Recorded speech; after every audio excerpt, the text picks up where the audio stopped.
Title: The Stonecarver's Mark.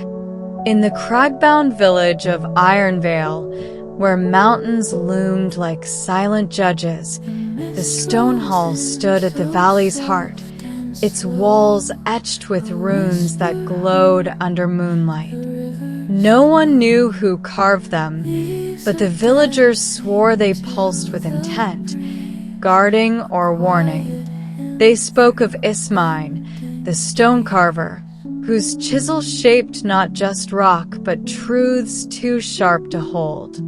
Her hands were steady, her hair a cascade of slate, her eyes like quartz catching fire. She lived alone, her cottage a sentinel at the cliff's edge, and though Ironvale revered her, they kept their distance, fearing what her runes revealed. Only Bran, a shepherd with a poet's heart, sought her, drawn by a question carved deep in his soul.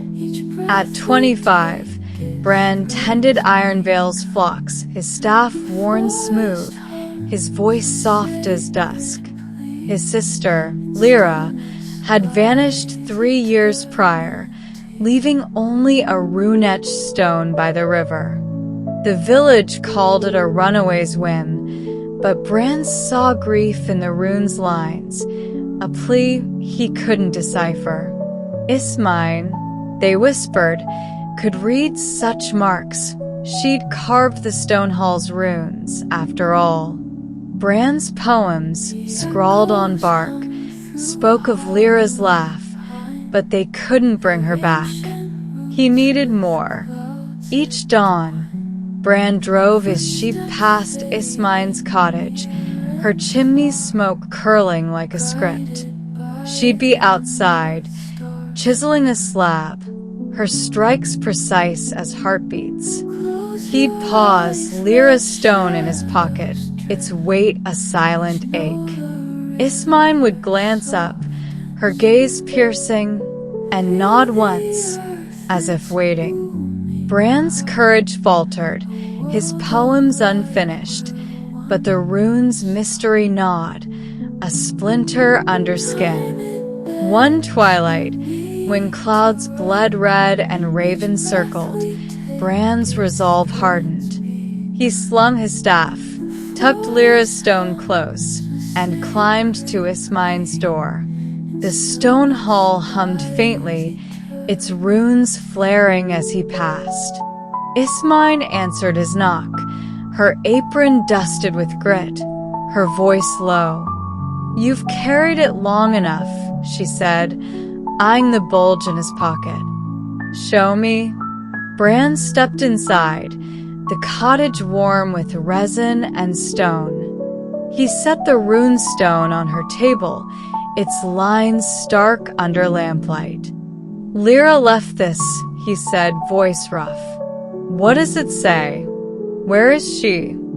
Ismine traced the rune, her fingers lingering. The air thickened, the stone hall's hum echoing through the walls. "This isn't a word," she said. "It's a choice. Hers." Her eyes met his, unyielding. "Sit. See." Bran sank into a chair, heart pounding. Ismine took her chisel, not to carve but to tap the stone, each strike a note. The rune glowed, and visions bloomed. Lyra by the river, her face tear-streaked, carving the stone with a knife. Lyra walking north, her pack light, her steps sure. Bran's breath hitched. "She left," he whispered. "Why?" Ismine's chisel stilled. "To unmake a pain.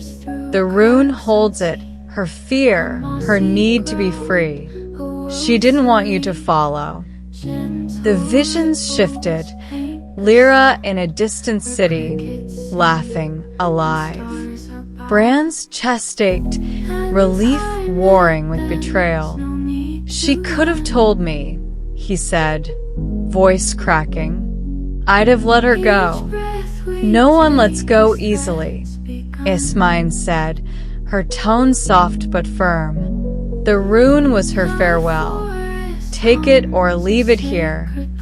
Bran clutched the stone, its glow fading.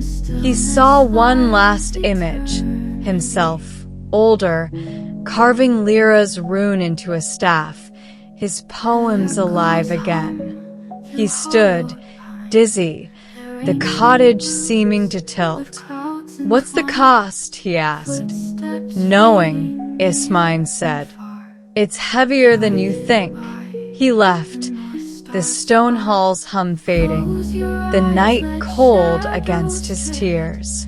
Back in Ironvale, Bran burned his old poems, their ashes scattering like snow.